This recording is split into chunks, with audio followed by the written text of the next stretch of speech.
राष्ट्रवादी काँग्रेस शरदचंद्र पवार पक्षाचे खासदार अमोल कोल्हे यांनी केलेल्या एका वक्तव्यावर शिवसेना उद्धव बाळासाहेब ठाकरे पक्षाचे प्रमुख उद्धव ठाकरे यांचे शिलेदार खासदार अरविंद सावंत यांनी निशाणा साधला आहे।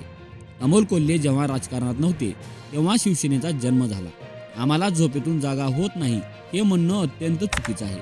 शिवसेना ही जागीच आहे आणि महाराष्ट्रातल्या मराठी माणसांसाठी ती कायम जागीच राहील।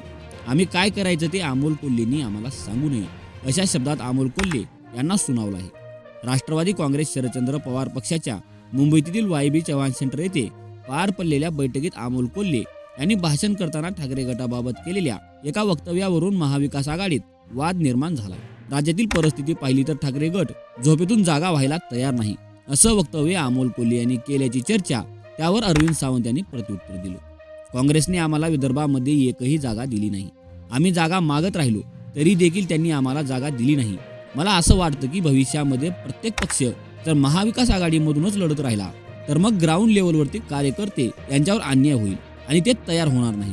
त्यामुळे भविष्यामध्ये प्रत्येक पक्ष हा स्वबळावर लढेल असं चित्र सध्या तरी दिसतंय असं मोठं वक्तव्य अरविंद सावंत यांनी केलं। रंग बदलणारे आदित्य ठाकरे नाही तर रंग बदलणारे जे आरोप करतात तेच आहेत। त्यांनी रंग बदललाय। आमचा रंग हा भगवाच होता आणि भगवाच आहे। त्यांचा कुठला रंग आहे त्यांनीच सांगावं अशा शब्दात अरविंद सावंत यांनी प्रत्युत्तर दिलं। टीका कोण करत नाही, टीका प्रत्येकजण एकमेकांवर करत असतो, पण जनतेच्या विकास कामासाठी भेटणं हे काय गैर नाही।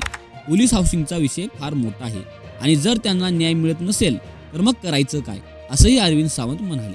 भाजपचे प्रदेश अध्यक्ष चंद्रशेखर बावनकुळे हे वाल्मिक कराड यांची पाठराखण करतात का असा आमचा सवाल आहे।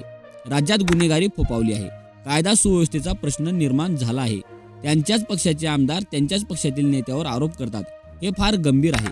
हे महाराष्ट्रात यापूर्वी कधी घडलं नव्हतं आणि याकडे जनतेचं आता लक्ष देणं गरजेचं आहे अशी टीका अरविंद सावंत यांनी केली।